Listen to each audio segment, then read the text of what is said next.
Hello everyone, welcome back to the channel. इस video में हम देखने वाले हैं ये वीकली कॉन्टेस्ट 445 का ट्यूटोरियल। तो I was able to solve all 4 problems, तो हम चारों डिस्कस करने वाले हैं। आइए स्टार्ट करते हैं। तो देखिए, पहली प्रॉब्लम थी फाइंड क्लोजेस्ट पर्सन। तो इसमें आपको क्या दिया था? इसमें आपको 3 पर्सन्स की लोकेशन दी हुई थी, ठीक, कि पहला इंसान कहाँ पे, दूसरा इंसान कहाँ पे, तीसरा इंसान कहाँ पे। आपको बताना था कि ये देखिए, जो पहला पर्सन और जो दूसरा पर्सन है वो दोनों मिलकर थर्ड पर्सन के पास जाने की कोशिश कर रहे हैं, ठीक। तो आपको बताना है कि थर्ड पर्सन के पास पहले कौन पहुंचेगा।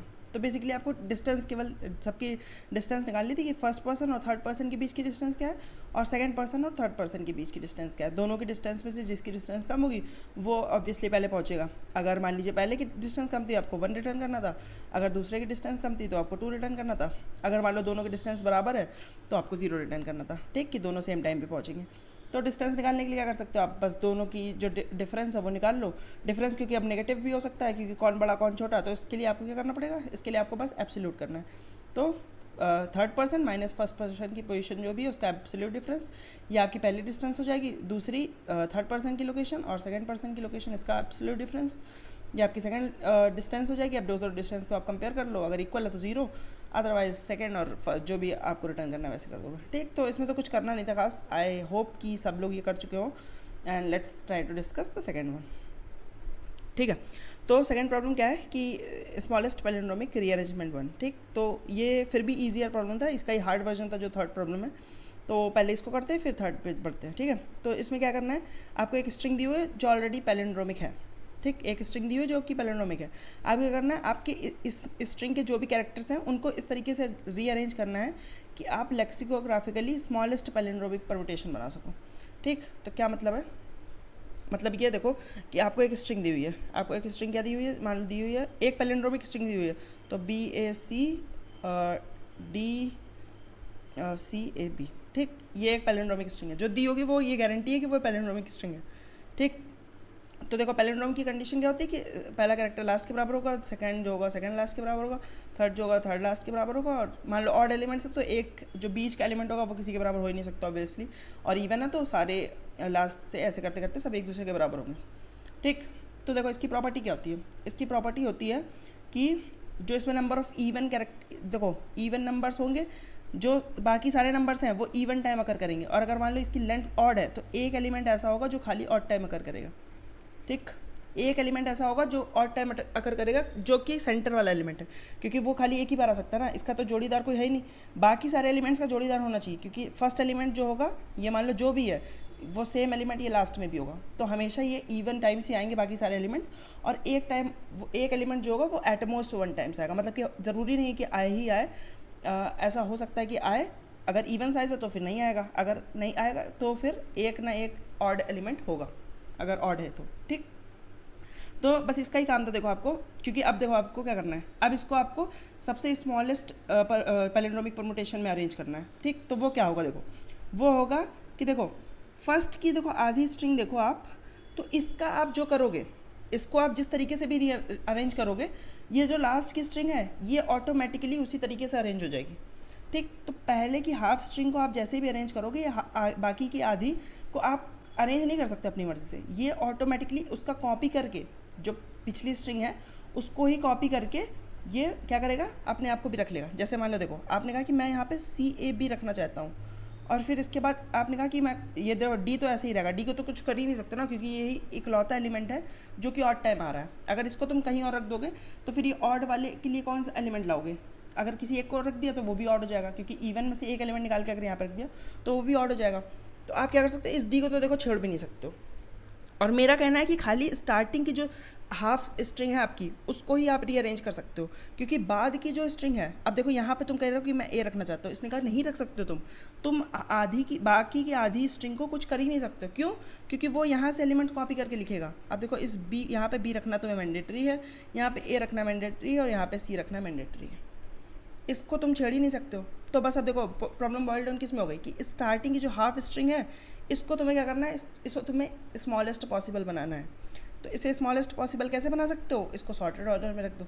इसको तुमने क्या किया, आधी स्ट्रिंग को स्टार्टिंग की सॉर्टेड ऑर्डर में रख दिया, बीच में एक एलिमेंट अगर एक्स्ट्रा है तो उसको एज इट इज़ रख दिया, और बाकी की लास्ट की string as it is copy कर लेगी इसको, ठीक। तो यही इसका सॉल्यूशन था। क्या सॉल्यूशन था कि हमने देखो ऑब्जर्वेशन से देखा कि अगर स्ट्रिंग की लेंथ ऑड है तो ऐसा एक कैरेक्टर होगा जो कि ऑड टाइम अकर करेगा, बाकी सारे कैरेक्टर्स इवन टाइम अकर करेंगे।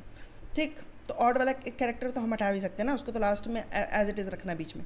और बाकी क्या करना है, बाकी जो हमारे इवन नंबर ऑफ सारे नंबर कैरेक्टर इवन टाइम्स आ रहे हैं तो आधे या इवन बाय 2 टाइम्स इसमें आएंगे फर्स्ट वाले ब्लॉक में, और even bye 2 times second block में आएंगे। ठीक, तो हर एक एलिमेंट का आधा आधा उठा के एक स्ट्रिंग आपकी बन गई। उसको क्या करोगे, उसको आप सॉर्टेड पोजीशन में रख दोगे। क्यों? क्योंकि हमें पहला हाफ को स्मॉलेस्ट बनाना है, तो उसको स्मॉलेस्ट सॉर्टेड असेंडिंग ऑर्डर में सॉर्ट करके रख दोगे।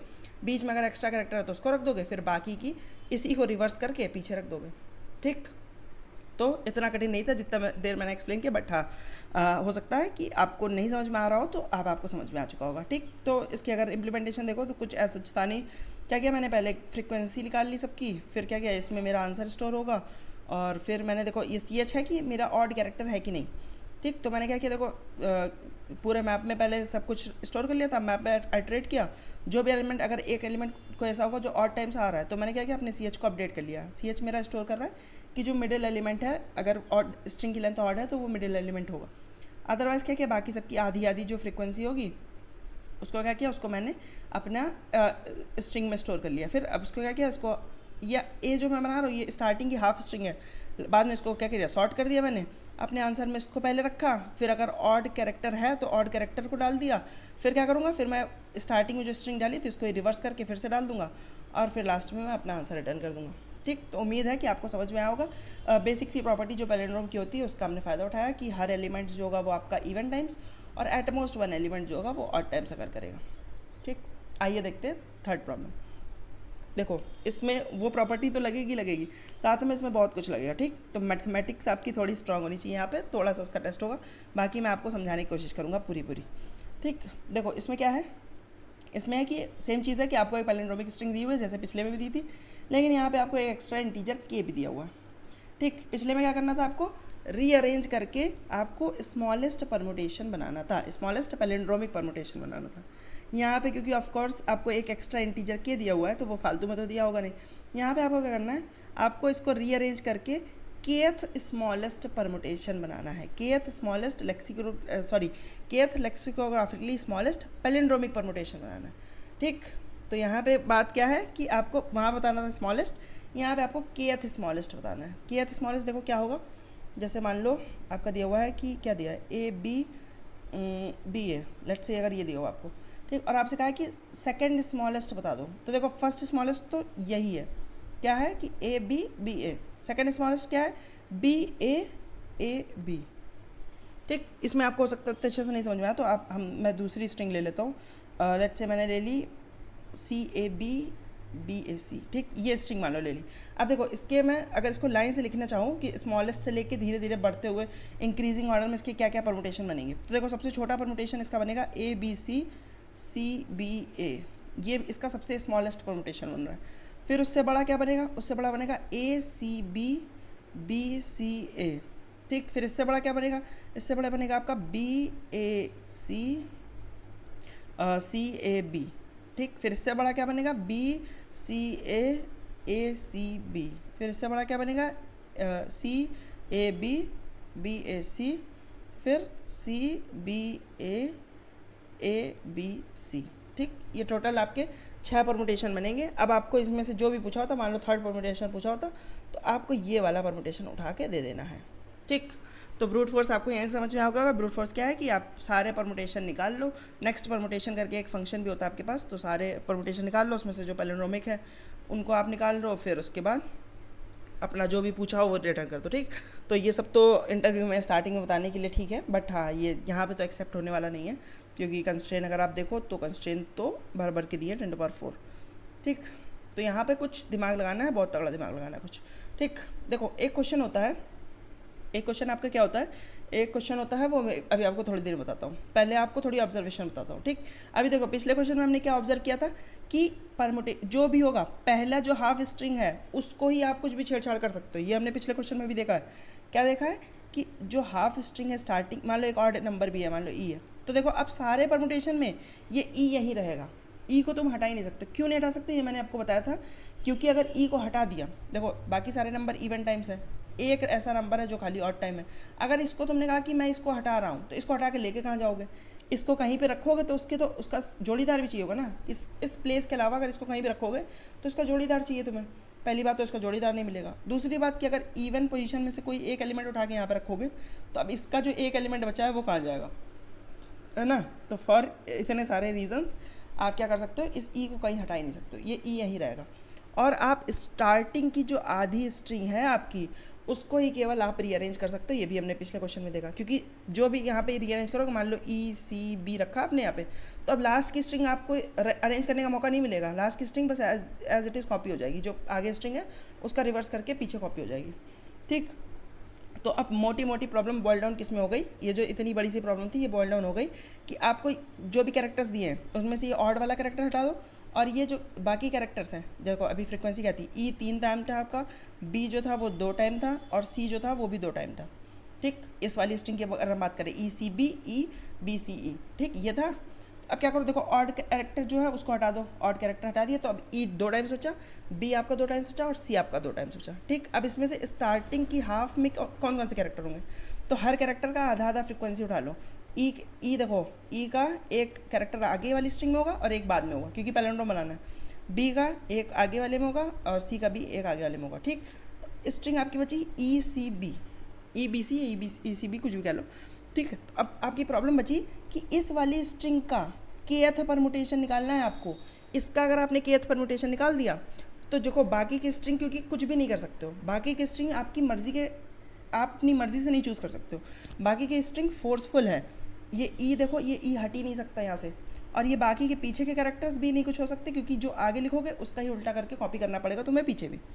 ठीक, तो बस यही आपका है जहाँ पे आप चॉइस लगा सकते हो, बाकी सब कुछ फोर्सफुल है। अब आपकी प्रॉब्लम बची कि ये एक स्ट्रिंग आपको दी है, इसका आपको केथ परमुटेशन बताना है। ठीक, अब जिस क्वेश्चन की मैं बात कर रहा था, एक क्वेश्चन होता है कि एक आपको डिजिट दिया होता है, बेसिकली 1 से लेकर 9 तक इसमें डिजिट्स हो सकते हैं, और आपको क्या बताना होता है, आपको इसका केथ परमुटेशन निकाल के बताना होता है। ठीक, लेकिन इसके कंस्ट्रेंट बहुत छोटे से होते हैं, 10 वगैरह कुछ होते हैं। ठीक है, तो अगर ये आपने नहीं देखा है तो इसको पहले जाके आप कहीं से देख के आओ। ठीक, वीडियोस होंगे यूट्यूब पे भी मिल जाएंगे आपको, या फिर लीड कोड का डिस्कस सेक्शन तो सबसे बेस्ट है, वहाँ पे जाके ये क्वेश्चन देख के आओ कि ये कैसे होता है। ठीक, बेसिकली होता कैसे है कि आप क्या करते हो, हर एक कैरेक्टर जो होता है उसको आप फिक्स करने की कोशिश करते हो। मान लो देखो कि 4 डिजिट का आपका वो था, ठीक, 4 डिजिट की आपके ये लेटर था। ठीक, तो अब आप क्या करोगे, आप सबसे पहले इस फर्स्ट पोजीशन पे 1 रख के देखोगे। मान लो 1 2 3 4 रख सकते हो आप। ठीक, 1 2 3 4 रख के अब आपको बता रहा है कि बताओ क्या बेस्ट बना सकते हो। तो पहले आपने फर्स्ट पोजीशन पे क्या रखा, 1 रखा। तो अब देखो, अब बाकी कितने कैरेक्टर बन सकते हैं जो कि आपके 1 से स्टार्ट हो रहा है, कितने ऐसे कैरेक्टर्स बन सकते हैं, कितनी ऐसी स्ट्रिंग्स बन सकती हैं जो कि आपकी 1 से स्टार्ट हो रही है। तो देखो 1 से स्टार्ट होने वाली जो भी स्ट्रिंग बनेगी उसके आप पीछे की 3 डिजिट्स में आपको परमुटेशन लगा सकते हो। क्या कौन कौन से डिजिट बचे हैं, 2 बचा है, 3 बचा है, 4 बचा है। अब देखो 3 कैरेक्टर्स को इन 3 पोजीशन पे कितनी तरीके से परम्यूट कर सकते हो। हाँ, तो 3 प्लेसेस हैं आपके पास और 3 डिफरेंट आपके कैरेक्टर्स हैं। अब बताओ कितने तरीक़ों से आप इसको परम्यूट कर सकते हो। तो परम्यूट करने के कितने तरीके होते हैं, परम्यूट करने के होते हैं n फैक्टोरियल तरीके। एन यहाँ पे क्या है 3, तो 3 फैक्टोरियल तरीके। क्यों, क्योंकि देखो पहले पोजीशन पे 3 लोग आ सकते हैं, तो यानी कि यहाँ पे कितने कैरेक्टर्स आ सकते हैं, यहाँ पे 3 कैरेक्टर्स आ सकते हैं। इनटू यहाँ पे कितने कैरेक्टर्स आ सकते हैं। अब देखो एक कैरेक्टर क्योंकि आपने यहाँ रख दिया, तो 2 रखा होगा, तो 3 रखा होगा, तो 4 रखा होगा। बची हुई इस प्लेस पर कितने आ सकते हैं, एक जो हट गया है उसके अलावा 2 में से कोई भी आ सकता है, तो 2। और लास्ट पोजीशन पे क्या हो सकता है, 2 कैरेक्टर्स ऑलरेडी यूज्ड हो चुके हैं इन दोनों प्लेसेस पे, तो लास्ट कैरेक्टर पे केवल 1, तो 3 × 2 × 1 दैट इज़ 3 फैक्टोरियल। ठीक, तो 3 फैक्टोरियल तरीके होंगे आपके इन 3 पोजीशन पे रखने के। ठीक, तो यानी कि अगर आपने यहाँ पे 1 रखा तो इस 1 के साथ 3 फैक्टोरियल यानी कि 6 टोटल स्ट्रिंग्स बन सकती हैं। ठीक, स्टार्टिंग की जो 6 स्ट्रिंग्स होंगी वो आपकी बन सकती है किससे, वो आपकी बन सकती है यहाँ पे 1 रख के। ठीक, तो बेसिकली अगर मैंने पूछा था कि 12th परमुटेशन बता दो, तो क्या 12th परमुटेशन में स्टार्टिंग में 1 आएगा, क्या स्टार्टिंग में 1 नहीं आएगा 12th परमुटेशन में। क्यों, क्योंकि स्टार्टिंग की जो 6 स्ट्रिंग है वही केवल इस 1 को यहाँ पे रख के बन सकती है। ठीक, ये हमने कैसे पता किया कि 1 को फिक्स किया, बाकी की 3 पोजीशन पे तीनों को परम्यूट होने का मौका दिया। तीनों का परम्यूट होने पे 3 फैक्टोरियल्स तरीके होते हैं। तो इससे हमें पता चल गया कि जो 12th स्ट्रिंग होगी उसमें पहला कैरेक्टर 1 तो नहीं होगा। ठीक, तो देखो 6 स्टार्टिंग की 6 स्ट्रिंग का तो फैसला 1 ने कर दिया कि स्टार्टिंग की 6 स्ट्रिंग पर मैं आऊँगा। 7वीं स्ट्रिंग से फिर कौन आएगा, 7वें स्ट्रिंग से फिर अगर स्टार्ट में 1 नहीं है तो कौन बनेगा स्टार्ट? अब जो अगला कैरेक्टर है। अब मैंने कहा 2 को रख के मैं देखूंगा कि अब बताओ 2 को रख के यहाँ पे कितनी स्ट्रिंग्स बन सकती हैं। 2 को पहला कैरेक्टर अगर मैंने फिक्स कर रहा हूँ, एक कैरेक्टर को फिक्स कर रहा हूँ, अब पूछ रहा हूँ कि बताओ कितनी स्ट्रिंग्स डिस्टिंक्ट बन सकती हैं। ठीक, तो इसने कहा देखो अगर 2 को यहाँ रख दिया है, अब फिर से ये 3 लोगों में 1, 3 और 4 को परम्यूट होना है। कौन परम्यूट हो रहा है इससे मतलब नहीं है, कितनी खाली प्लेसेस हैं और कितने डिस्टिंक्ट इंटीजर्स हैं, उससे मेन मतलब आपका। तो 3 पोजीशन पे 3 लोगों को परम्यूट होना है, तो किस तरीके से परम्यूट होगा? अगेन 3 फैक्टोरियल तरीके हो जाएंगे आपके। ठीक, 3 लोगों को 3 जगह पे बैठना है, कितने तरीक़ों से परम्यूट हो सकते हो, तो उसके 3 फैक्टोरियल तरीके हो गए। कौन कौन से तरीके? स्टार्टिंग में 1 यहाँ पे आ जाएगा, फिर 3 4, 1 4 3, फिर आपका 3 यहाँ पे आ जाएगा, तो 3 1 4 3 4 1, फिर आपका 4 स्टार्टिंग में आ जाएगा, 4 3 1 4 1 3। ठीक, ये टोटल आपके 6 तरीके हो गए। तो देखो 6 तरीके, यानी कि 6 तरीके ऑलरेडी हो चुके थे। अगले जो 6 तरीके होंगे, यानी कि यहाँ 7 से लेके आपके 12 तक जो तरीके होंगे, ठीक, 7 से लेके 12 तक जो तरीके होंगे वो सारे किसके होंगे? वो आपके उसमें स्टार्टिंग में 2 आएगा, यानी कि 7th में स्टार्टिंग में 2 आएगा, 8th में आएगा, 9th में, 10th में, 11th में और 12th में। ठीक, इन सब में स्टार्टिंग में 2 आएगा। अब देखो हमें कौन सी पता करनी थी? हमें पता करनी थी 12 वाली। 12th बता दो किस में आ रहा है। तो क्या हम ये 1 वाले को रखेंगे स्टार्ट पे? नहीं। क्या हम 2 के अलावा किसी को रखेंगे? 3 को रखेंगे, 4 को रखेंगे? नहीं। देखो अब इसमें हमने चूज़ कर लिया कि हमारा पहला कैरेक्टर 2 ही होगा। पहला कैरेक्टर हमारा क्या होगा? पहला कैरेक्टर हमारा 2 ही होगा। ये अगर हमने ये चीज़ चूज़ कर ली कि पहला कैरेक्टर 2 होगा, तो देखो हमने कितनी सारी स्ट्रिंग्स अपनी बचा ली। 3 फैक्टोरियल स्ट्रिंग ऊपर, फिर यहाँ पे 3 फैक्टोरियल इसकी भी होती, 3 फैक्टोरियल इसकी भी होती। हमें कितनी देखनी पड़ी? हमें केवल बीच की 3 फैक्टोरियल देखनी पड़ी, जो कि हमारा स्पेसिफिक ब्लॉक है। ठीक, अब देखो क्योंकि मैंने 2 को यहाँ पे फिक्स कर दिया है, तो अब कैरेक्टर्स बचे 1 3 4। ये तो हमें पता है कि 2 पहला जगह पे फिक्स हो चुका है, बाकी के 1 3 4 से तुम्हें बतानी है कि बाकी के स्ट्रिंग बची हुई स्ट्रिंग में जो आपका 12th कैरेक्टर है वो कौन सा होगा। ठीक, लेकिन अब 12th की बात नहीं होगी, अब किसकी बात होगी? अब क्योंकि 3 ही डिजिट बचे हैं, तो ये स्टार्टिंग, ये देखो 7 से लेके 12th में, 12th की कौन सी पोजीशन है? 6th पोजीशन है। ठीक, अब आपको इन 3 बचे हुए उसमें से छठा बताना है। इन 3 बचे हुए कैरेक्टर्स में से 6th कैरेक्टर आपको बताना है। ठीक, कि 6th वाला परमुटेशन कौन सा होगा आपका। ठीक, तो अब फिर से वही सेम चीज़ करोगे। क्या करोगे? देखो 2 फिक्स है ऑलरेडी, 2 पे आप ध्यान नहीं देंगे। अब हम यहाँ पे पहले 1 रख के देखेंगे। 1 रखा तो मेरे 3 और 4 को 2 जगह पे परम्यूट होना, कितने तरीक़ों से परम्यूट होंगे? 2 फैक्टोरियल तरीक़ों से। 2 फैक्टोरियल इज 2। ठीक, तो यहाँ पे देखो स्टार्टिंग की जो 2 स्ट्रिंग्स होंगी वो किसकी होंगी? वो 1 को स्टार्टिंग पॉइंट मान के होगा। फिर 2 को अगर हम 2 को नहीं मान सकते, 3 को अगर स्टार्ट पॉइंट माने, तो अब देखो अब फिर से 2 स्ट्रिंग्स जो बनेंगी 1 और 4 की, वो क्या होंगे? वो अगली 2 स्ट्रिंग हो गई 3 की। लेकिन हमें कौन सी चाहिए? हमें 6th चाहिए।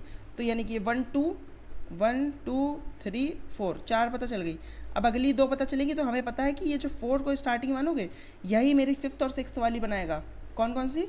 3 और 1 को लेके बनाएगा, एक 1 3 और एक 3 1। ठीक, उन्हीं में से कोई एक मेरी फाइनल स्ट्रिंग होगी, यानी कि 4 मेरा आप सेकेंड प्लेस पे फिक्स हो गया है। ठीक, देखो हम क्या कर रहे हैं? हम कैरेक्टर बाय कैरेक्टर फिक्स करते जा रहे हैं और देख रहे हैं कि इस कैरेक्टर को यहाँ पे अगर फिक्स कर दो तो इसके बाद के लोग कितने परम्यूटेशंस बना सकते हो। तो 2 और 4 के फिक्स करके अब देखो फाइनली क्या करना है? हमें फर्स्ट या सेकंड, कौन सी वाली स्ट्रिंग चाहिए? हमें सेकंड वाली पता करनी है, क्योंकि 6 जो था वो इसका सेकंड वाला है। ठीक, अब हमें सेकंड स्ट्रिंग पता करनी है कि सेकंड स्ट्रिंग कौन बनाएगा 3 और 1 में से। ठीक, 3 और 1 में से सेकंड स्ट्रिंग कौन सी होगी। ठीक, तो हमने क्या किया? 3 को फिक्स, पहले 1 को फिक्स किया। पहले 1 को फिक्स करेंगे तो क्या होगा? 3 कितनी स्ट्रिंग बनाएगा? 1 फैक्टोरियल। 1 फैक्टोरियल क्या होता है? 1 फैक्टोरियल आपका 1 ही होता है। तो यानी कि 1 जो होगा वो पहली स्ट्रिंग का पार्ट होगा। 3 को अगर हम स्टार्ट माने तो फिर एक को प्लेस करने कितने तरीके होंगे? 1 फैक्टोरियल तरीके, यानी कि एक तरीका। तो फर्स्ट वाला इसकी स्ट्रिंग हो गई, सेकंड वाली इसकी हो गई। हमें कौन सी चाहिए थी? हमें चाहिए थी सेकंड वाली, तो उसमें मेरा 3 फिक्स हो जाएगा। ठीक, और 1 तो देखो लास्ट कैरेक्टर है, तो वो उसके पास कोई चॉइस ही नहीं है, उसको फिक्स होना ही पड़ेगा।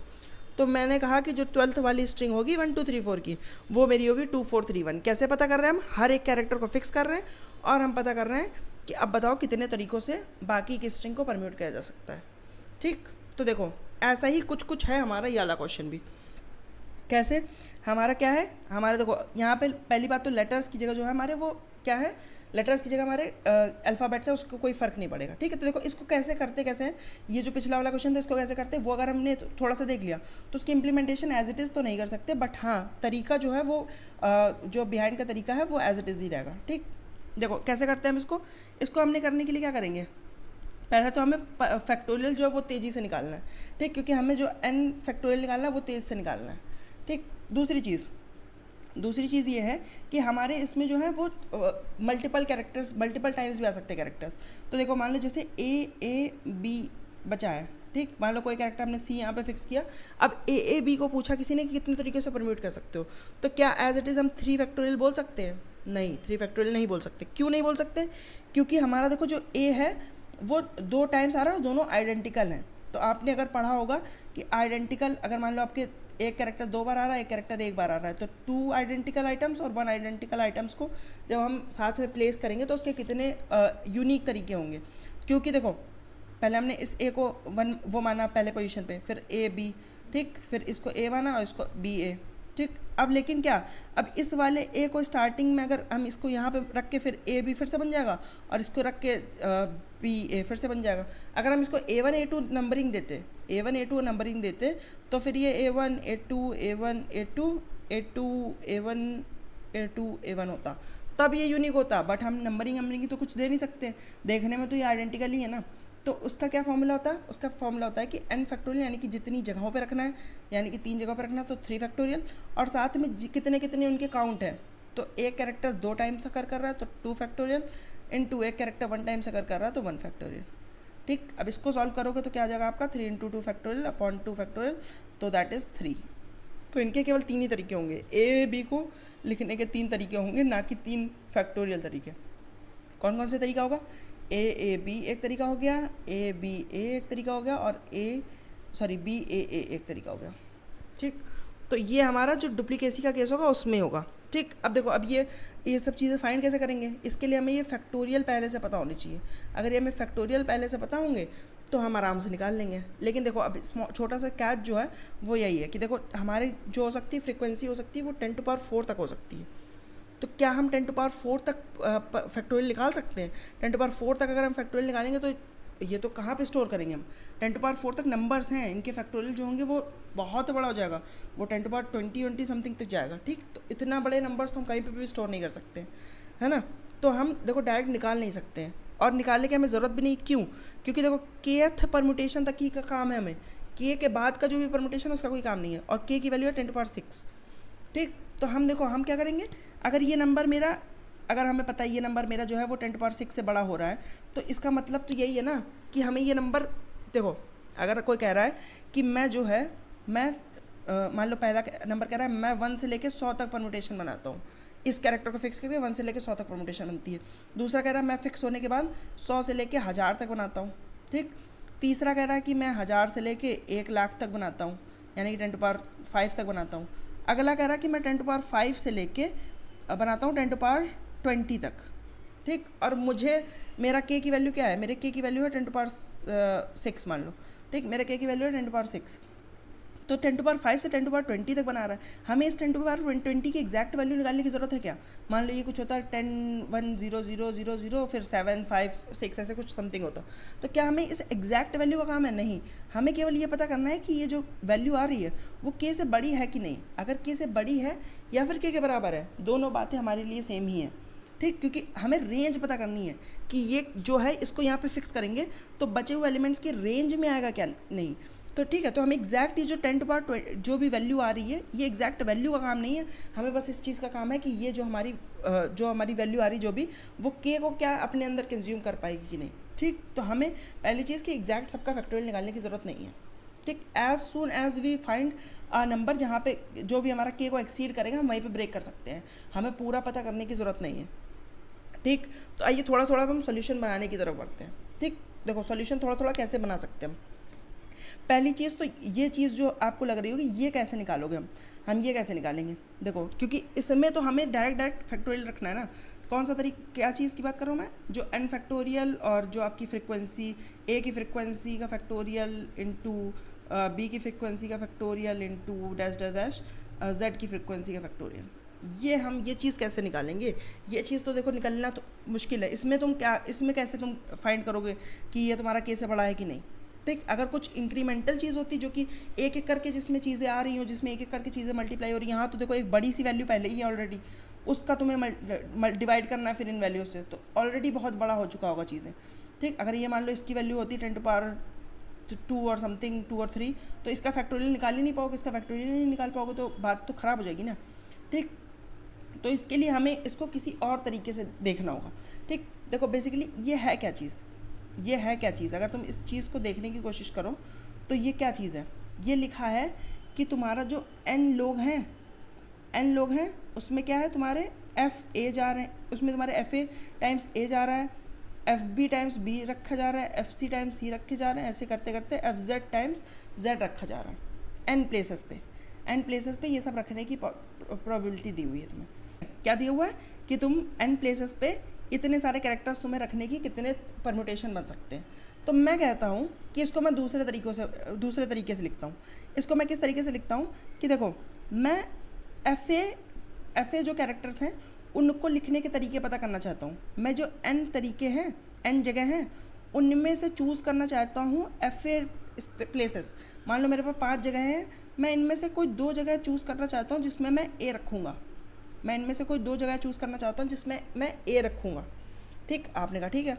इसके बाद क्या करूँगा, अब देखो अब कितनी जगह बची, क्योंकि 2 जगहों पे तो एफ ए रखा जा चुका है। अब एन माइनस एफ ए जगहों में से अब क्या कहेगा, अब बी कहेगा कि इनमें से मुझे चाहिए अपने लिए 2, जो भी मेरी फ्रिक्वेंसी उतनी जगह है। इसको मान लो फ्रिक्वेंसी 1 थी, तो इन 2 जगहों में से एक जगह चूज़ करने का तरीका बता दो। फिर उसके बाद सी क्या कहेगा, सी कहेगा कि N minus F A minus F B. ठीक, क्योंकि ए भी रखा जा चुका है और बी भी रखा जा चुका है। एन जगह थी टोटल, उसमें से ए ने अपनी कुछ जगह चूज़ कर ली, फिर उसके बाद उस बची हुई जगहों में से बी ने अपनी कुछ जगह चूज़ कर ली। अब टोटल कितनी बची जगह है, टोटल जितनी जगह थी माइनस जितनी जगह ए ने ले ली माइनस जितनी जगह बी ने ले ली।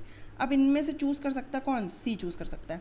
ऐसे करते करते N minus F A minus F B minus dash dash dash F Y. ठीक, क्योंकि ये ए से लेके वाई तक ने सबने अपनी अपनी जगह चूज़ कर ली कुछ। अब जितनी बची हुई जगह है उसमें क्या कह रहा, उसमें जेड कह रहा कि मुझे बता दो मैं कितने तरीके से बैठ सकता हूँ। ठीक, अब देखो, अब क्योंकि ये चीज़ें जो देखो N minus N C R निकालना है तुम्हें। बेसिकली हर एक वैल्यू है, ये क्या है, ये कोई एक एन दिया हुआ है, एक कोई आर दिया हुआ है, तो मैं एन सी आर निकालना है। तो मैं भी इसको निकालने का तरीका बताता हूँ, लेकिन अभी एक तरीके से समझ लो कि एन सी आर मेरा ब्लैक बॉक्स है। ठीक, तो क्योंकि देखो इसमें चीज़ें इंक्रीमेंटली मल्टीप्लाई हो रही हैं, मतलब कि अगर ये वैल्यू तुम्हें पता चल गई कि ये के से बड़ी हो गई है, जैसे ही तुम्हें पहली टाइम्स पता चलेगा कि कोई वैल्यू के से बड़ी हो गई है, तुम आगे की वैल्यूज़ में मल्टीप्लाई ही नहीं करोगे। क्यों, क्योंकि तुम्हें ये पता चल चुका है कि एक कोई वैल्यू जो है वो के से बड़ी हो गई है, तो अब कुछ भी मल्टीप्लाई करोगे तो वो वैल्यू के से और बड़ी ही होती जाएगी, है ना। तो मैंने क्या कहा था पहले तुमसे कहा था कि अगर कोई रेंज हमें पता चल गई कि ये रेंज मेरी 1 से लेके 10⁻20 तक जा रही है, तो हमें एक्चुअल में 10⁻20 तक ले जाने की ज़रूरत थोड़ी है। हमें तो बस ये पता करना है कि इस रेंज के बीच में कहीं पे के आ रहा है कि नहीं। अगर इस रेंज के बीच में कहीं पे के आ रहा है तो अब हमें आगे की चीज़ों को मल्टीप्लाई नहीं करना है। हमें नहीं पता करना है कि तुम 10⁻20 तक जा रहे हो कि 10⁻40 तक जा रहे हो। हमें क्या पता करना है, हमें बस ये पता करना था कि क्या तुम के से बड़े हो सकते हो कि नहीं। अगर तुम के से बड़े हो सकते हो यानी कि तुम हमारे काम के रेंज हो।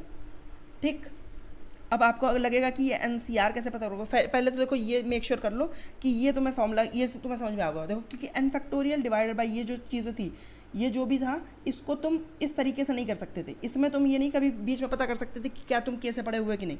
तो इसलिए हमें इसको दूसरी फॉर्म में लिखा। क्या कि ये क्या लिखा हुआ था, ये लिखा था कि टोटल एन जगहों में से इतने इतने तुम्हारे फ्रिक्वेंसीज चूज़ करने के कितने तरीके हो सकते हैं। तो हमने उसको अलग से लिख लिया कि टोटल जितने थे उनमें से पहले हमने ए चूज़ करे, फिर जो बचे हुए हैं उनमें से हमने बी चूज़ किए, फिर जो बचे हुए उनमें से हमने सी चूज़ किया। ऐसे करते करते जो लास्ट में बचे हुए हैं उनमें से हमने जेड चूज़ कर लिया। तो ये तुम्हारा टोटल 26 के लूप में हो जाएगा काम। ठीक, टोटल एक 26 का लूप में तुम्हारा काम हो जाएगा। कॉम्प्लेक्सिटी भी बहुत ज़्यादा नहीं बढ़ा रहा है। क्यों, क्योंकि तुम्हारे ए से लेकर जेड तक केवल 26 ही डिस्टिंक्ट कैरेक्टर्स हो सकते हैं। ठीक, तो अभी तक कॉम्प्लेक्सिटी आपकी नहीं बढ़ी है।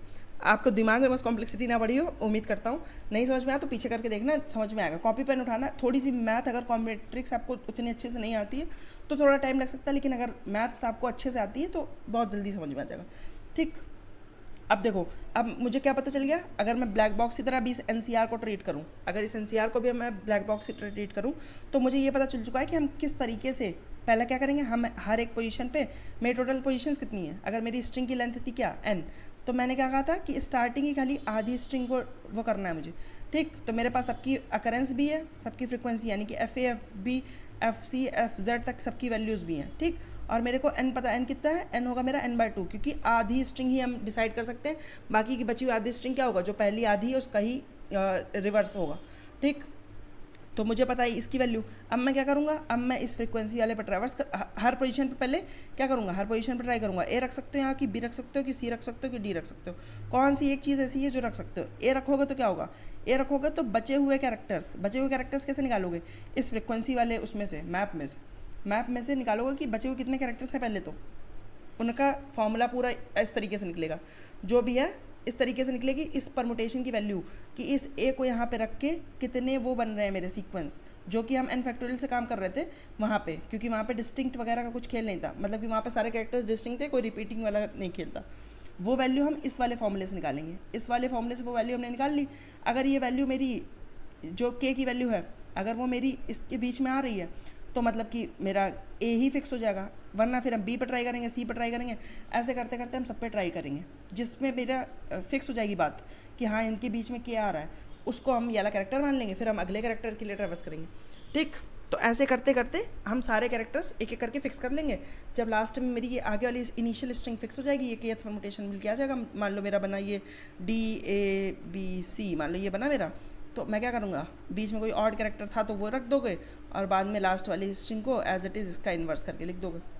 ठीक, अब जो चीज़ आपके दिमाग में खटक रही होगी वो ये खटक रही होगी कि बता दो मेरे को मैं NCR कैसे निकालूं कि मैं उस चीज़ का भी ध्यान रखूं। किस चीज़ का, कि वो के से कभी बड़ा ना हो जाए। के से अगर बड़ा होगा तो बस मैं इन्फॉर्म कर दूं कि हाँ एक चीज़ के से बड़ी हो गई है। ठीक, तो अब बताओ NCR कैसे निकालूं मैं। NCR क्योंकि निकालने का तुमने जो फॉर्मूला पढ़ा होगा वो होगा n factorial upon r factorial into n minus r factorial. ठीक, यही फॉर्मूला पढ़ा होगा तुमने। ये सिंपल सी मैथ का फॉर्मूला है, बचपन में पढ़ा जाता है कि NCR क्या होता है, NCR होता है n factorial upon r factorial into n minus r factorial. अब तुमने कहा देखो बात तो फिर से वही आ गई जो मेरी बात पहले थी। क्या लिखा था, n फैक्टोरियल अपॉन FA की फ्रिक्वेंसी का फैक्टोरियल इनटू FB की फ्रिक्वेंसी का फैक्टोरियल, फिर ऐसे ऐसे करते करते Z तक। तो अब देखो ये भी कुछ उसी टाइप का फॉर्मूला है। तुमने कहा अब यहाँ पे बात देखो फिर से आ गई भाई, अब मेरी n की वैल्यू अगर मान लो बड़ी होगी तो फिर से वही रेंज के बाहर चली जाएगी। तो यहाँ पे भी हमें ये करना होगा कि जैसे ही वो चीज़ के से बड़ी हो जाएगी वैसे ही हमें स्टॉप कर देना होगा वो प्रोसेस, और इन्फॉर्म कर देना होगा कि के से बड़ी हो गई। लेकिन अब इस फॉर्मूले के बेसिस पे तो नहीं होगा, तो हमें क्या करना पड़ेगा, हमें इस फॉर्मूले को भी थोड़ा चेंज करना पड़ेगा। देखो इस फॉर्मूले को चेंज करना कुछ ज़्यादा मुश्किल काम नहीं है। कैसे करेंगे, देखो इसको खोलेंगे हम। फैक्टोरियल कैसे खोलते हैं, फैक्टोरियल खोलते हैं, n को क्या लिख सकते हो, n को तुम लिख सकते हो n-1 का फैक्टोरियल, n इंटू n-1 का फैक्टोरियल, ये क्या हो जाएगा, ये आपका n ही हो जाएगा। ठीक, तो मैं कहता हूँ कि अभी यहीं पे नहीं रुकते हम इसको ले जाएंगे कहाँ तक, इसमें n-2 into something something something something कहाँ तक ले जाएंगे, n-r फैक्टोरियल तक ले जाएंगे। ठीक, तो इससे पहले वाला टर्म क्या होगा, इससे पहले वाला टर्म होगा n-r-1। ठीक, ये होगा इससे पहले, नहीं सॉरी +1 होगा, है ना, ये होगा इससे पहले वाला टर्म, n-r+1 तक खोलेंगे इसको। और डिवाइड में क्या लिखा हुआ है, डिवाइड में लिखा हुआ मेरा r फैक्टोरियल इनटू क्या है, इनटू है n-r का फैक्टोरियल। अब देखो अब ये चीज़ इससे कैंसिल हो जाएगी, बचा क्या मेरे पास, बचा मेरे पास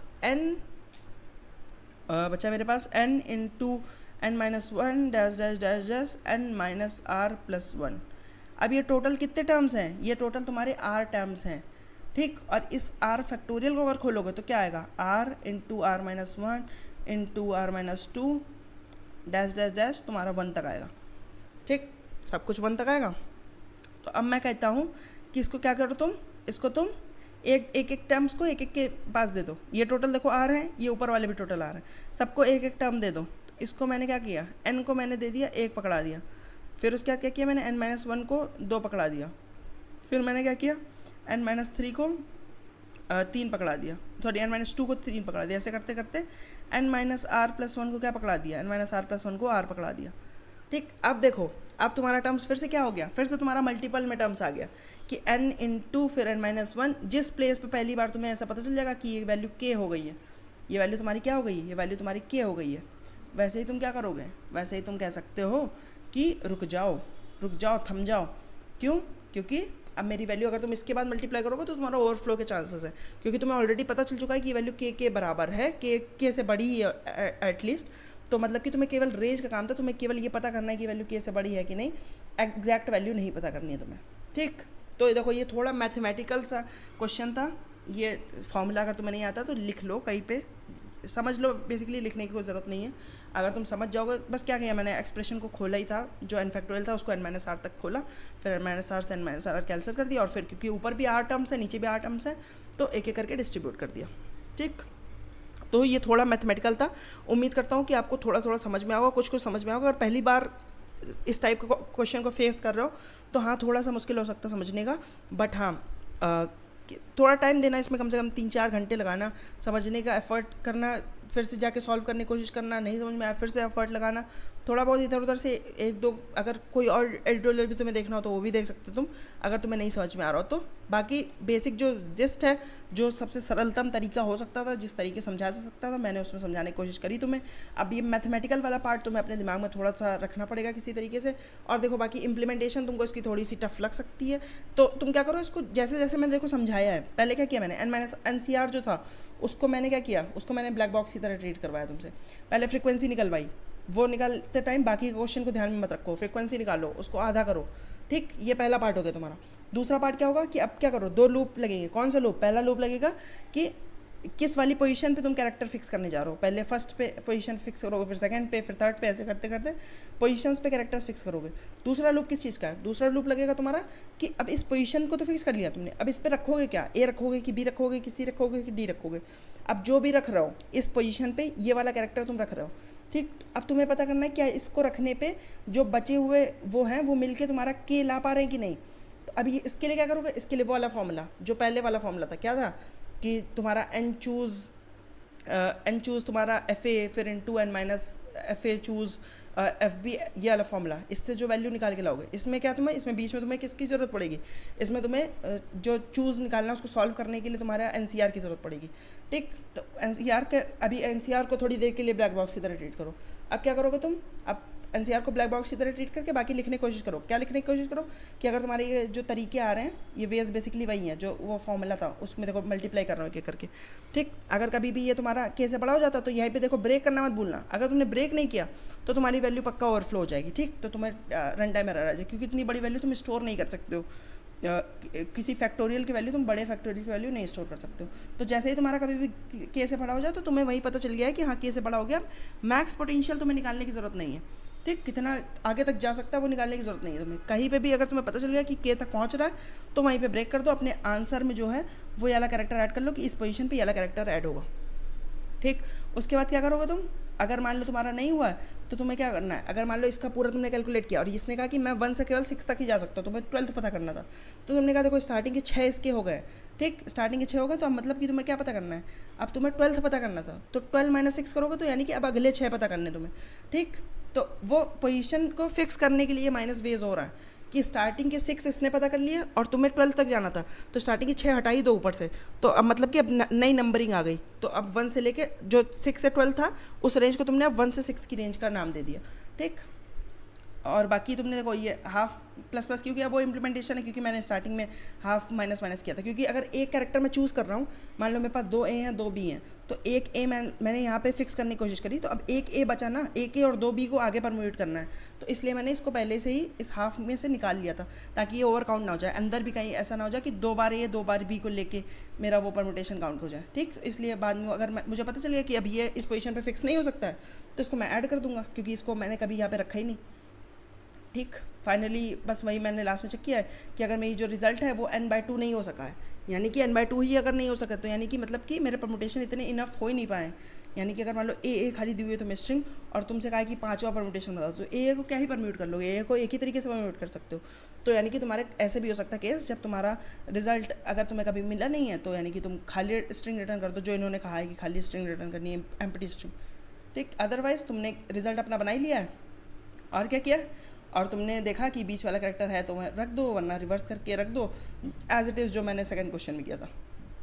अब देखो, अब तुमने जो भी चीज़ ब्लैक बॉक्स बनाई थी, क्या ब्लैक बॉक्स बनाई थी, NCR कैसे निकलेगा, ठीक। तो NCR देखो निकालने का मैंने तुम्हें तरीका बताया, क्या तरीका था, NCR निकालने का तरीका था कि एक लूप चलाओ R तक, क्योंकि R ही टोटल टर्म्स थे, ठीक। और क्या करो, अपना जो रिजल्ट है उसमें मल्टीप्लाई करते जाओ, क्या चीज़, n-1 + 1, बेसिकली वही था कि पहले n/1 निकालना तुम्हें, है ना। n/1 कैसे निकलेगा, n- क्योंकि फर्स्ट वाले है तो 1 + 1 -1 + 1 कैंसिल, तो n/1, n/1 ये फर्स्ट टर्म था तुम्हारा। दूसरा टर्म क्या होना चाहिए, दूसरा टर्म होना चाहिए n-1/2, तीसरा टर्म क्या होना चाहिए n-2/3, ठीक। तो इसका तुम फॉर्मूला निकाल लो, बस एक तरीके से उसको रिप्रेजेंट करने का तरीका है, ठीक। और जैसे ही कभी भी तुम्हारा के या के से बड़ा हो जाए वैसे तुम रिटर्न कर दो। अदरवाइज़ अगर कभी के से बड़ा नहीं होता तो जो भी आंसर है, कभी ओवरफ्लो नहीं करना है, इसलिए बेसिकली हम ये बेस केस लगा रहे हैं बीच में कि ओवरफ्लो ना करना हो, इसलिए यहीं पे इसको रोक दो, ठीक। तो अच्छे समझाने की कोशिश करी, उम्मीद करता हूँ कि समझ में आओगे। अगर नहीं समझ में आया तो कमेंट में पूछो क्या कौन सा पार्ट तुम्हें एग्जैक्टली नहीं समझ में आया। देखो अब मैंने तुम्हें 3 पार्ट्स में इस क्वेश्चन को बताया। पहला पार्ट है क्या चीज़, पहला पार्ट है कि बेसिक सा वो पार्ट जो पिछले क्वेश्चन में भी यूज़ हुआ था कि जो तुम्हारे इवन नंबर ऑफ कैरेक्टर्स हैं वो बाकी सारे होंगे और एक केवल ऑड होगा एट मोस्ट, ठीक। तो अब उसमें क्या कर सकते हो तुम, केवल फर्स्ट हाफ जो है उसको ही तुम परम्यूट कर सकते हो, उसके ही परम्यूट करने के लिए तुम्हारे पास चॉइसेस हैं। बाकी सारे कैरेक्टर्स ऑलरेडी फिक्स्ड हो जाएंगे। जैसे ही तुम उसको वो आगे की हाफ स्ट्रिंग फिक्स करोगे, वैसे ऑड वाला तो पहले से फिक्स था, उसके फिक्स होते ही बाद की भी आधी स्ट्रिंग फिक्स हो चुकी है, ठीक। तो अगर ये चीज़ में तुम्हें नहीं समझ में आया तो लिखो कि पहला पार्ट नहीं समझ में आया, कि मुझे ये नहीं समझ में आया कि ये तुम कैसे कह रहे हो कि फर्स्ट हाफ को ही केवल मैं परम्यूट कर सकता हूँ। दूसरा हाफ क्या है, दूसरा हाफ ये वाला फॉर्मूला था कि ये जो वेज निकालने के तरीके जो मैंने बताया कि एन चूज़ तुम्हारा एफ ए, फिर N minus F A choose F B, ये वाला पार्ट अगर नहीं समझ में आया तो ये बताओ कि ये पार्ट नहीं समझ में आया। और उसके बाद जो ब्लैक बॉक्स की तरह मैंने ट्रीट किया एनसीआर को, ये अगर तुम्हें एनसीआर का फॉर्मूला नहीं समझ में आया, इसमें बस बेसिकली वैसे कुछ था नहीं खास, ये तो फॉर्मूला है, इसको मैं कह सकता हूँ कि फॉर्मूला, बट हाँ मैंने इसको ब्रेक डाउन जैसे किया वो भी मैथमेटिकली किया, तो उसमें कुछ समझाने वाला ऐसा सच नहीं है, एक्सप्रेशन है, ब्रेक डाउन करेंगे तो एक फार्मूला निकल के आया। फार्मूला तो चाहिए कैलकुलेट करने के लिए, ठीक। तो बाकी देखो चंक्स में मैंने डिवाइड कर दिया ताकि तुम्हें समझने याद रखने में थोड़ी आसानी हो। बाकी अगर कोई एक चंक नहीं समझ में आया, फिर ओवरऑल क्वेश्चन भी नहीं समझ में आया तो वो भी बता दो, लेकिन अगर कोई चंक नहीं समझ में आया तो वो बताओगे तो उस पर फोकस करके उसको ज़्यादा एम्फोसाइज करके बता सकते हैं, ठीक। तो उम्मीद करता हूँ कि ये तीसरा सवाल भी समझ में आया होगा। अब लास्ट फाइनल सवाल पे जाते हैं, फिर इसके बाद ख़त्म करेंगे, ठीक। ये क्वेश्चन क्या है, ये क्वेश्चन है कि आपका एक एल और आर दिया हुआ है आपको, ठीक, एक एल और आर दिया हुआ है और आपको एक बेस दिया हुआ है। आपको बताना है कि इस एल और इस आर के बीच में कितनी ऐसी स्ट्रिंग हैं। ये जो पहली बात तो एल और आर और एक बेस दिया हुआ है। क्वेश्चन अच्छे से समझाने की कोशिश करता हूँ, वरना अगर क्वेश्चन ही नहीं आपको अच्छे से क्लियर हो पाएगा तो फिर आप आगे का तो समझ ही नहीं पाओगे। तो मैं क्वेश्चन एक समझाने की कोशिश करता हूँ। देखो एल दिया हुआ है आपको, मान लो एल दिया हुआ है आपको 23, ठीक। फिर एक आर दिया हुआ है, आर दिया हुआ है आपका 28, ठीक। आपको बताना है कि इनके पहले अब वो बेस हम साइड में रख लेते हैं, ठीक। अब बेस कुछ भी दिया हो, मान लो अभी बेस 8 दिया हुआ आपको वैसे तो, बट अभी बेस को साइड में रखते हैं। पहली चीज़ आपको दी हुई है एल और आर की वैल्यू दी हुई है, आपको बताना है इन दोनों के बीच में ऐसे कितने इंटीजर होंगे, ऐसे कितने डिजिट होंगे जो कि क्या होंगे, जो कि होंगे इंक्रीजिंग ऑर्डर में। इंक्रीजिंग ऑर्डर मतलब असेंडिंग ऑर्डर में बेसिकली उनके डिजिट्स हैं। जैसे कि मान लो मैं कोई डिजिट लिखता हूँ 5, 8, 9, ये क्या इंक्रीजिंग ऑर्डर में है? हाँ, क्योंकि 5 जो है वो 8 से छोटा है, 8 जो है वो मेरा 9 से छोटा है, बराबर है। 5, 9, 9 क्या ये इंक्रीजिंग ऑर्डर में है? हाँ है। क्यों? क्योंकि ओवर बस ये कंडीशन ही फेल होनी चाहिए आपकी कि जो ये कैरेक्टर है ये अगले वाले से बड़ा है। देखो कोई भी बड़ा नहीं है, दूसरे से बराबर हो सकते हैं, बड़ा नहीं होना चाहिए, ठीक। तो इनमें से वही आपको बताना है। देखो 23 है, ये क्या इंक्रीजिंग है? हाँ इंक्रीजिंग है, तो एक कैरेक्टर आपको एक मतलब डिजिट आपको मिल गया। 24 है, ये क्या है इंक्रीजिंग? हाँ है। 25 है, ये क्या इंक्रीजिंग है? हाँ है। 26 है, ये क्या इंक्रीजिंग है? हाँ है। 27 है, ये इंक्रीजिंग है? हाँ है। 28 ये इंक्रीजिंग है? हाँ है। तो टोटल कितने हो गए? टोटल आपके 6 हो गए, तो आपको ये 6 रिटर्न करना है, ठीक। इतना क्वेश्चन है, बट ये एक थोड़ा सा कैच है इसमें। क्या कैच है? ये जो बी दिया हुआ इसका फिर कोई काम ही नहीं हुआ, तो इसका काम है, इसका काम ये है कि जो आपको एल और आर दिया हुआ है, एल और आर अभी दिया हुआ है 23 और 28, ये आपको डेसिमल में दिया हुआ है। आपको ये बी दिया हुआ है, बी यानी कि बेस 8 यानी कि ऑक्टल नंबर में, ऑक्टल नंबर में ये रेंज आपको पहले इस रेंज को ऑक्टल नंबर में डिसाइड करो। तो इस रेंज को अगर आप ऑक्टल नंबर में यानी 23, 24, 25, 26, 27 और 28, ठीक, ये आपके टोटल नंबर्स हैं। अब देखो इन्होंने ऑक्टल में दिया हुआ है, अगर हम देखें तो ये देखो ऑक्टल में इन्होंने बताया हुआ है कि 23 से लेकर 28 तक जो टोटल ऑक्टल में अगर इसको होगा तो क्या आता है 27, 30, 31, ठीक, 31 ऐसे कुछ है, 31, 32, 33 और 34, ठीक, 31, 32, 33, 34, ठीक। ये रेंज अब इस रेंज में डिवाइड हो गई। तो बेसिकली अब ये 21, 22, 23 इसके लिए नहीं आपको चेक करना है कि ये इंक्रीजिंग है कि नहीं, एक्चुअल उसके इस बेस में पहले नंबर को कन्वर्ट करना है। यानी कि जो रेंज है इसके हर एक नंबर को इस ऑक्टल वाली रेंज में कन्वर्ट करना है, और उसके बाद आपको चेक करना है कि वो क्या इंक्रीजिंग है कि नहीं, वो नंबर इंक्रीजिंग है कि नहीं। जैसे देखो 30 जो है वो इंक्रीजिंग नहीं है, 27 जो है इंक्रीजिंग है, यानी कि एक इंक्रीजिंग मिल गया आपको। 30 जो है वो इंक्रीजिंग नहीं, क्यों? क्योंकि 3 जो है वो 0 से बड़ा है, तो ये इंक्रीजिंग नहीं है। 31 भी इंक्रीजिंग नहीं है, 32 भी इंक्रीजिंग नहीं है क्योंकि 3 2 से बड़ा है। 33 इंक्रीजिंग है क्योंकि 3 3 के बराबर है, बड़ा नहीं है, तो एक और नंबर आपको मिल गया। ठीक, 34 जो है वो भी इंक्रीजिंग है, तो एक और नंबर मिल गया। तो टोटल आपको 3 ऐसे नंबर आपके पास हैं जो कि आपके इंक्रीजिंग ऑर्डर में है, तो ये 3 आपको रिटर्न करना है। ठीक, पहली चीज़ तो देखो, ये बेस अभी थोड़ी देर के लिए हटा देता हूँ मैं, बेस को अभी थोड़ी देर के लिए पिक्चर से हटाता हूँ ताकि क्वेश्चन को थोड़ा सिंपल कर पाऊँ आपके लिए, ताकि आपको टॉपिक थोड़ा समझने में ईजी हो। पहली चीज़ कि देखो, आप एल से आर तक ट्रैवर्स नहीं कर सकते, क्यों? क्योंकि कंस्ट्रेंट की वजह से, ऑब्वियसली, क्योंकि कंस्ट्रेंट देखो ये 100, आप ये मत सोचना कि एल और आर की वैल्यू 100 तक है, नहीं, एल और आर की वैल्यू 100 तक होती है तो 50 बार ट्रैवर्स कर सकते हो तुम। 50 मतलब एग्जैक्टली नहीं, बट वो फ्रेज की तरह यूज़ कर रहा हूँ मैं। बाकी एल और आर की वैल्यू 100 नहीं है, एल और आर की लेंथ है 100, यानी कि नंबर आपका बन सकता है, अगर आप डेसिमल में नंबर बनाने जाओगे तो आपका नंबर क्या बन सकता है? नंबर बन सकता है आपका 10 to power 100। इतना बड़ा नंबर तो कहीं पे स्टोर नहीं कर सकते हो, ट्रैवर्सल तो भूल जाओ। ट्रैवर्सल 10 to power 7 तक कर सकते हो, 10 to power 100 तक नहीं कर सकते हो। ठीक, पहली चीज़ तो स्टोर ही नहीं कर पाओगे आप, दूसरी चीज़ कि आप इस पर ट्रैवर्स भी नहीं कर पाओगे। ठीक, तो वो तो हो गया आपका पिक्चर से गया। अब किसी रेंज की बात होती है तो आपको जो भी चीज़ याद रखनी है वो याद रखनी है कि डिजिट डीपी। रेंज पे कभी ट्रैवर्स ना कर पाओ, और रेंज पे कुछ एक कंडीशन के बेसिस पे आपको पता करना है, आंख बंद करके डिजिट डीपी की तरफ सोचना चालू कर दो, बाकी और कोई चीज़ तुम्हारी हेल्प नहीं कर सकती। रेंज की बात हो रही है कि एल से आर तक कितने ऐसे एलिमेंट्स हैं जो ये फलाना कंडीशन सेटिस्फाई कर रहे हैं, तो क्या करो, आंख बंद करके लगाओ डिजिडीपी। डिजिडीपी क्या करता है, कैसे डिजिडीपी आपकी हेल्प करेगा? डिजिडीपी हेल्प करेगा क्योंकि डिजिडीपी क्या करता है कि देखो, जैसे आपकी लेंथ 100 है तो ये केवल लेंथ पे ही ट्रैवर्स करता है। कैसे? आपका हर एक कैरेक्टर फिक्स करने की कोशिश करता है, आपका जो फाइनल आंसर है उसमें हर एक कैरेक्टर फिक्स करने की कोशिश करता है। कैसे? पहले यहाँ पे 0 रखने की कोशिश करता है, फिर 1, फिर 2, फिर 3, फिर 4, ऐसे करते करते हर एक कैरेक्टर रखने की कोशिश करता है, इंडिविजुअल कैरेक्टर। ठीक, इसमें देखो 2 चीज़ें होती हैं। पहली चीज़, आपको इंडेक्स पता होना चाहिए कि कौन सा इंडेक्स वाला कैरेक्टर रख रहे हो। ठीक, तो ये इंडेक्स कितने हो सकते हैं टोटल? ये इंडेक्स टोटल 100 हो सकते हैं आपके। फिर क्या करता है, हर एक इंडेक्स पे कितने कौन कौन से कैरेक्टर रख सकते हो, ये आपको लिमिट पता होनी चाहिए। लिमिट क्यों पता होनी चाहिए? देखो, लिमिट इसलिए पता होनी चाहिए क्योंकि मान लो, देखो जैसे आपको दिया है कि आपको बताना है 553 से लेके 572 तक के बीच के नंबर्स पे आपको ट्रैवर्स करना है। कंडीशन क्या है वो आपको भी बाद में बताता हूँ, कंडीशन जो भी कहाँ पे लगाएंगे वो सब बाद में देखते हैं। पहले देखते हैं कि इसके बीच में ट्रैवर्सल कर भी पाता है कि नहीं, और कैसे करता है एफिशिएंटली ट्रैवर्स। देखो, पहले क्या करता है, फर्स्ट वाले डिजिट पे रखने की कोशिश करता है। फर्स्ट डिजिट, इसमें देखो 3 डिजिट्स हैं तो 3 प्लेसेस रखेगा वो। अब क्या कहेगा वो, पहले प्लेस पे कौन कौन से कैरेक्टर रख सकता है? पहले प्लेस पे रख सकता है वो 5 से लेके 5 तक के सारे कैरेक्टर्स। ठीक, 5 से लेके 5 तक के सारे कैरेक्टर्स, यानी कि खाली 5 ही रख सकता है वो यहाँ पे खाली 5 ही रख सकता है, 5 के अलावा और कुछ नहीं रख सकता है। ठीक, अगले प्लेस पे क्या रख सकता है? अगले प्लेस पे रख सकता है वो 5 से लेके 7 तक के सारे कैरेक्टर्स। अगले प्लेस पे वो 5 से लेके 7 तक के कैरेक्टर्स रख सकता है, यानी कि आपके हिसाब से 5 रख सकता है, 6 रख सकता है और 7 रख सकता है। ठीक, यानी कि 5 6 रख सकता, 5 से भी स्टार्ट हो सकता है नंबर, 5 6 से भी स्टार्ट हो सकता है, और 5 7 से भी स्टार्ट हो सकता है। ठीक, अब देखो, अब लास्ट प्लेस पे क्या रख सकता है?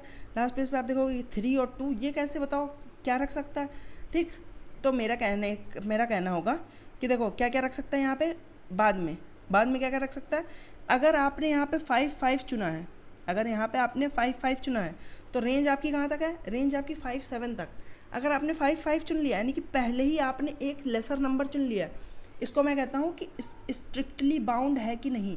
देखो, रेंज आपकी थी 572 तक की, रेंज आपकी कहाँ तक की थी? रेंज आपकी थी 572 तक की, 572।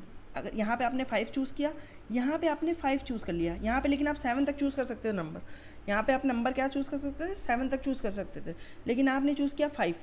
तो अब बाद के प्लेस के लिए आपको रिलैक्स हो गया है। बाद के प्लेस पे अब आप क्या कर सकते हो? आप 0 भी चूज़ कर सकते हो, आप 1 भी चूज़ कर सकते हो, 2 भी, 3 भी, 4 भी, ऐसे 9 तक कुछ भी चूज़ कर सकते हो। क्यों?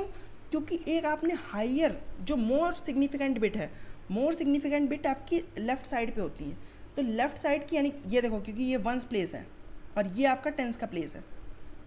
ठीक, ये वंस का प्लेस और ये टेंस का प्लेस है। तो टेंस के प्लेस पे अगर आपने एक छोटा नंबर लिख लिया तो अब वंस के प्लेस पे आप कुछ भी रख सकते हो। क्यों? क्योंकि नंबर हमेशा वो छोटा ही रहेगा। मैं कहता हूँ आपसे, जैसे मान लो ये टेंस का प्लेस है और ये मान लो 100 का प्लेस है, ठीक। मैं कहता हूँ कि मैं आपसे 100 का नोट ले लेता हूँ। आप मुझे क्या दे रहे, आप मुझे मान लो 700 रुपये दे रहे थे, ठीक। आप मुझे क्या 700 रुपये दे रहे थे, आप मुझे 710 तक, आपने कहा कि 710 तक में से कोई भी नोट मेरे, कितने भी रुपए ले लो मेरे से। तो अगर मैं मान लो 7 और 1 स्टार्टिंग की 2 डिजिट फिक्स कर ली मैंने कि 7 1 फिक्स कर लिया, तो अब आप लास्ट में क्या कहोगे, लास्ट में कहोगे कि 0 ही चूज़ कर सकते हो भाई तुम। लास्ट में तुम कहोगे कि भाई 0 ही चूज़ कर सकते हो तुम। 700 अब 12 नहीं चूज़ कर सकते हो, क्योंकि मैं दे तो 710 ही रहा था ना। लेकिन अगर मैंने मान लो स्टार्टिंग में ही यहाँ पे 0 चूज़ कर लिया था, यहाँ मान लो मैंने 0 चूज़ कर लिया था, तो आपने कहा कि अब यहाँ पे तुम 0 से लेकर 9 तक भी कुछ भी चूज़ कर लोगे, फिर भी वो मेरी रेंज के अंदर ही रहेगा। क्यों? क्योंकि तुमने एक मोर सिग्निफिकेंट बिट पे, मोर सिग्निफिकेंट डिजिट पे, मोर सिग्निफिकेंट प्लेस पे तुमने एक लेस नंबर चूज़ किया, एक लेस या मतलब कि लेस नंबर चूज़ किया। अगर मान लो मैं कहता कि मैंने इस पहले प्लेस पे 3 चूज़ किया, तो 300 कुछ हो जाता ना मेरा। अब लास्ट में मैं मान लो 99 भी चूज़ कर लेता, फिर भी मेरा क्या, ये अगर मान लो ये 400 होता, तो लास्ट में मैं अगर 99 भी अब चूज़ कर लूँगा, फिर भी मैं फर्स्ट प्लेस की डिजिट से हमेशा छोटा ही रहूँगा। तो इसका मतलब कि 2 चीज़ें मेंटेन करके चलनी पड़ती हैं। एक तो पहला, किस पोजीशन की बात हो रही है, किस पोजीशन पे आप जाके रखना चाह रहे हो। दूसरी चीज़ कि क्या अभी तक सब कुछ स्ट्रिक्टली बाउंड है कि नहीं। ये एक आपका बिट होती है 0 या 1। 0 मतलब कि आपकी अभी तक सब कुछ स्ट्रिक्टली बाउंड है, यानी कि आपको क्या कर सकते हो, आप अभी केवल मान लो यहाँ पे जैसे 5 है तो 0 से लेके 5 तक ही चूज़ कर सकते हो। अगर आपका ये 1 है यानी कि स्ट्रिक्टली बाउंड नहीं है कुछ भी, तो आप 0 से 5 तक नहीं रहेगा, आप 0 से 9 तक कुछ भी चूज़ कर सकते हो। ठीक, इसका मोटा मतलब यही है। लेकिन ये कब होगा, ये 1 हमेशा तभी हो सकता है जब एक बार आप स्टार्टिंग में रिलैक्स हो चुके हो। उससे पहले कभी भी रिलैक्स हो, यानी कि आपने 5 यहाँ पे बाउंड था तो आपने मान लो 4 चूज़ कर लिया, तो 3 चूज़ कर लिया, कुछ भी एक छोटा चूज़ करोगे तभी आपका ये स्ट्रिक्टली बाउंड वाला फ्लैग जो होगा वो 1 पे चेंज होगा। ठीक, ये 2 चीज़ें तो हमेशा आपकी स्टेट में रहेंगी। ये 2 चीज़ें आपकी डीपी की हमेशा स्टेट में रहती हैं। क्या क्या चीज़ें? पहली चीज़ कि कौन सी बिट पे, कौन सी पोजीशन पे आप जाके रखना चाह रहे हो डिजिट। दूसरी चीज़ कि क्या स्ट्रिक्टली बाउंड वाला केस है कि नहीं। अब उसके बाद की जो भी स्टेट्स होती हैं वो आपकी जो क्वेश्चन डिमांड कर रहा है वो स्टेट्स होती हैं। ठीक, उसके बाद की जो भी स्टेट्स होती है वो आपकी जो क्वेश्चन डिमांड कर रहा है वो स्टेट्स होती हैं। अब देखो हमारा क्वेश्चन क्या डिमांड कर रहा है, हमारा क्वेश्चन डिमांड कर रहा है कि जो भी कैरेक्टर रखने आए हो, जो भी डिजिट रखने आए हो, उसके पहले जितनी भी डिजिट्स तुमने रखी हैं वो उसके मतलब जस्ट पहले वाली जो डिजिट रखी है वो उससे लेस होनी चाहिए। आई एम सॉरी, जो भी डिजिट है उससे पहले जो भी है वो उससे क्या होनी चाहिए, वो उससे छोटी होनी चाहिए। ठीक, तो देखो अभी डिजिट रख रहा हो, ये तुम्हारे हमेशा पता होगा कौन सी डिजिट रख रहा हो। जो एक पहले डिजिट रखी है ये क्या होगा, ये तुम्हें स्टेट में डालना पड़ेगा, क्योंकि ये चीज़ तुम्हें पता होनी चाहिए हर एक कैरेक्टर के लिए कि उससे पहले क्या तुम रख के आए हो। ठीक, तो देखो इस तरीके से हम स्टेट डिसाइड करना है कि स्टेट क्या होगा। पहला स्टेट कि कौन सी पोजीशन पे रख रहा हूँ, पोजीशन कितनी हो सकती है, पोजीशन जितनी बड़ी मेरी स्ट्रिंग की लेंथ हो सकती है। स्ट्रिंग की लेंथ मेरी 100 हो सकती है तो मेरी ये 100 तक जाएगा।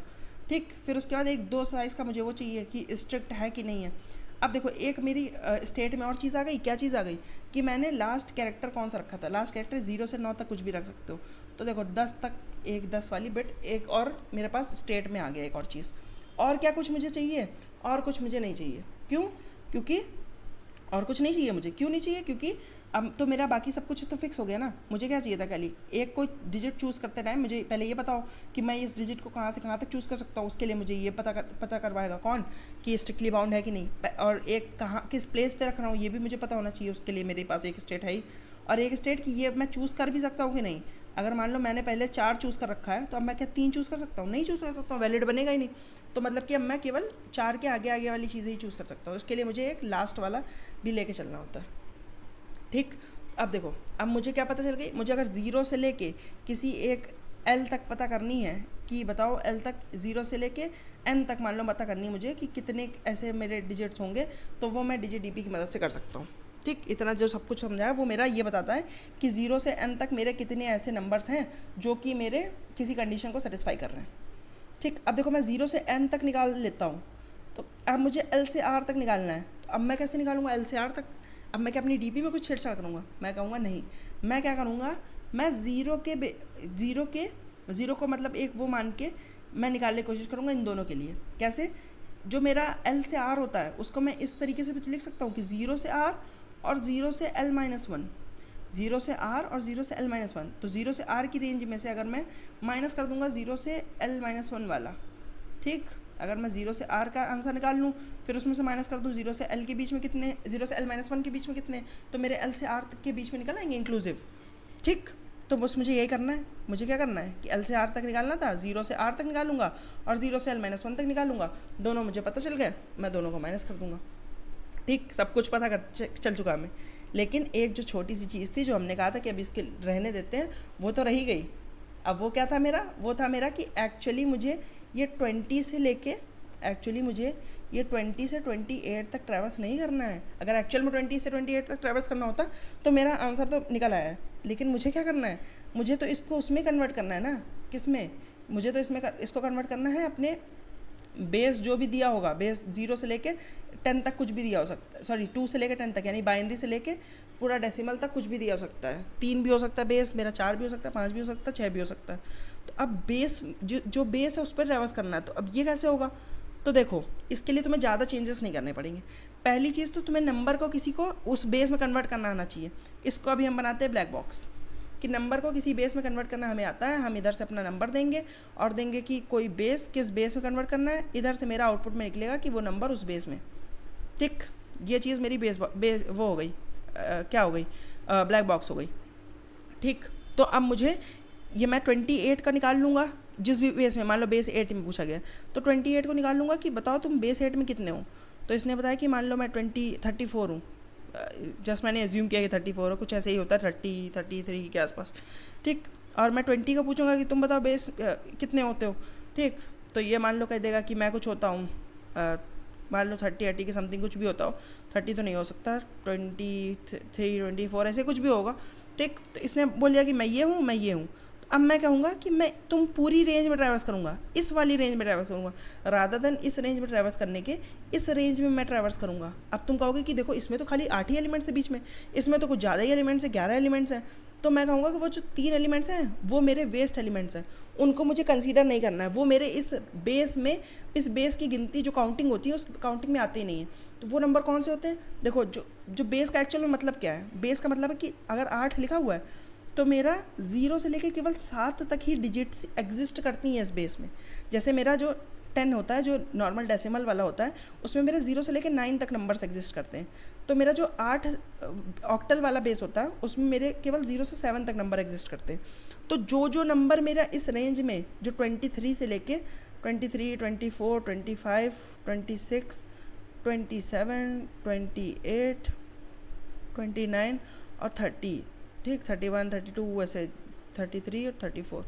अब मैं क्या आंखों से देख के बता नहीं सकता हूँ कि कौन कौन से मेरे ऐसे नंबर होंगे जो मेरी इस रेंज में नहीं आएंगे, क्योंकि उनमें ये 0 से लेकर 7 तक ही केवल नंबर होंगे, 8, 9 तक नहीं आना, 8, 9 नहीं आना चाहिए मतलब। तो ये 28 नहीं आएगा मेरी इस रेंज में, 29 नहीं आएगा इस रेंज में, बाकी सारे नंबर्स आ जाएंगे, ठीक।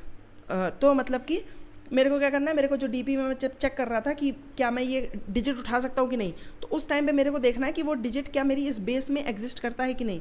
वो कैसे पता चलेगा मुझे कि 0 से जो भी बेस है, बेस मान लो b है तो b-1 तक ही केवल डिजिट्स एग्जिस्ट करते हैं।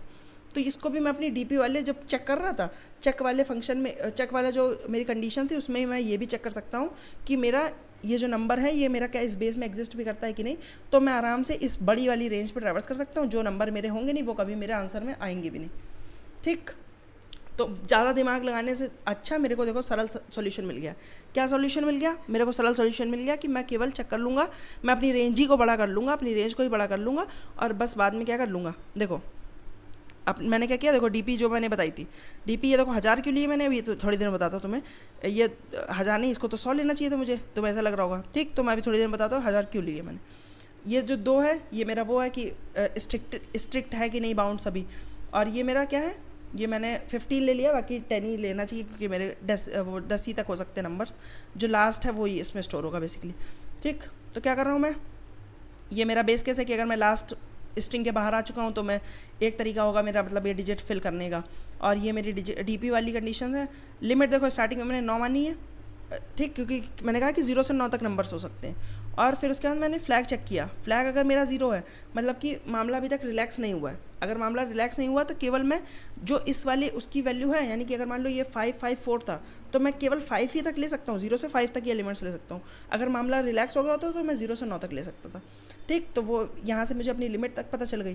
ठीक, अब लिमिट पता चल गई तो मैंने क्या कहा, 0 से लेके लिमिट तक नंबर्स रखूँगा, लेकिन मैं लिमिट तक नंबर नहीं रख सकता हूँ। क्यों? क्योंकि मेरे को एक और चीज़ भी मिल गई है। क्या मिल गया कि इस बेस तक ही नंबर रखने हैं। मान लो मेरी 0 से 9 तक ही लिमिट है, लेकिन मुझे बेस 5 में निकालना है, तो केवल मैं नंबर 0 से 4 तक ही रख सकता हूँ। तो वो मैंने बेस यहाँ पे हैंडल कर लिया। ठीक, कि मैं 0 से लेके केवल 4 तक ही एलिमेंट रखूँगा, तो मेरे वो नंबर्स कभी आएंगे ही नहीं इस रेंज के बीच में, जो कि मेरे इस बेस के हैं ही नहीं। अब मैं क्या करूँगा, ये देखो ये दो कंडीशंस किस लिए लगी हैं। एक कंडीशन में चेक हो रहा है कि मामला क्या मेरा आगे भी स्ट्रिक्ट ही रहेगा। अगर मान लो मेरा फ्लैग 0 यानी मामला अभी तक स्ट्रिक्ट है, और मैंने एलिमेंट भी चूज़ किया 5 ही। ठीक, मैंने अभी भी नहीं छोड़ा है, अभी भी मैंने अपने आप को रिलैक्स नहीं करवाया है, तो मैं क्या करूँगा, तो मेरा मामला आगे भी स्ट्रिक्ट ही चलेगा, यानी कि जो फ्लैग था वो फ्लैग ही रहेगा। अदरवाइज़ देखो मैंने फ्लैग को 1 कर दिया है। ठीक, ये कंडीशन क्या लगी हुई है, ये आई जो है, जो मतलब कि जो डिजिट अभी रखने जा रहा हूँ वो मेरा प्रीवियस डिजिट जो रखी है उससे बड़ा होना चाहिए। ठीक, ये मेरे क्वेश्चन की डिमांड थी। बाकी सब कुछ मेरा DGDP का स्टैंडर्ड होता है। ये मेरी क्वेश्चन की डिमांड थी कि आई जो होना चाहिए वो ग्रेटर देन होना चाहिए लास्ट से, और ये भी मेरी क्वेश्चन की डिमांड थी कि मेरी जो लिमिट होगी वो बेस -1 तक ही रहेगी। ठीक, तो ये मेरे करते करते अब देखो मैंने क्या किया था, ये वाली जो ये DP वाला फंक्शन था, ये मैंने क्या किया, पहले मैंने R के लिए निकाला, L के लिए निकाला, 0 से L-1 तक के लिए, और फिर मैंने 0 से R तक के लिए निकाल लिया। ठीक, और L-1 के लिए क्यों नहीं निकाल पाया, क्योंकि मैं L को स्टोर ही नहीं कर पा रहा था। माइनस माइनस करने से अच्छा था कि मैंने केवल L के लिए अलग से चेक कर लिया। तो देखो यहाँ पे मैंने L के लिए अलग से चेक कर लिया। अगर L के लिए है तो एक और माइनस कर दिया है, अदरवाइज़ कुछ नहीं किया मैंने।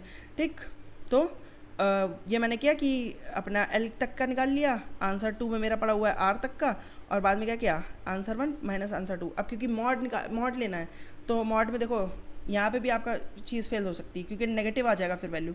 क्या कि अगर मान लो एक वैल्यू आपकी मॉड में दी हुई है, एक वैल्यू आपकी मॉड में दी है, और माइनस करोगे आप इसको डायरेक्ट माइनस कर दोगे दूसरी वैल्यू से।